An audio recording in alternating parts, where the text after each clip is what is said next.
Председателке, само накратко, да, тоа го анализиравме и го видовме. Во однос на извештаите, лично сметам, а и секако со консултација на повеќе луѓе кои што се и текако засегнати во овие делови, дека годишното давањето на годишен извештај е многу долг временски период за анализирање на состојбите во однос на имплементацијата.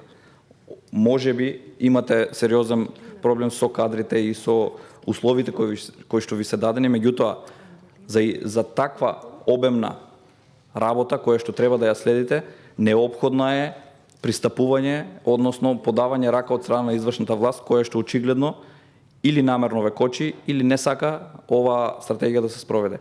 Сметам дека треба позачестено и мониторирање, да не речам секојдневно, а извештаите во однос на имплементирање, секако пред законодавниот дом, а и за ваши лични употреби, треба да ја имаме многу почесто со цел почесто преземање на одредени активности во однос на, бидејќи знаеме, ова е жива материја, секојдневно може да се појават одредени други сегменти и проблеми.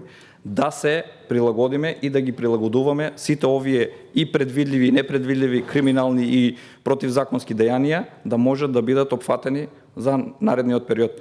Бидејќи доколку одиме вака со годишно, така е законски, знаеме дека годишен извештај, меѓутоа кога годишниот извештај ќе се достави, додека да се процесуира, да се разгледа, поминува година и половина.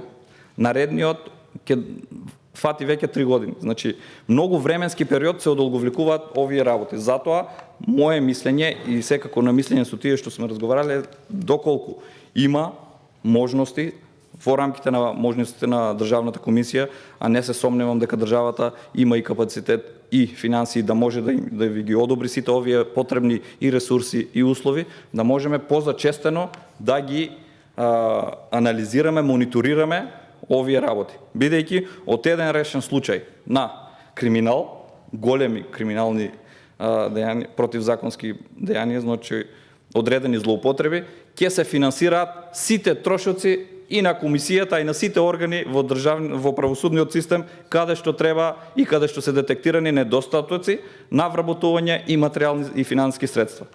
Затоа сметам дека финансиските средства не треба да представуваат проблем во однос кога инвестираме во овие сектори и системи. Благодарам.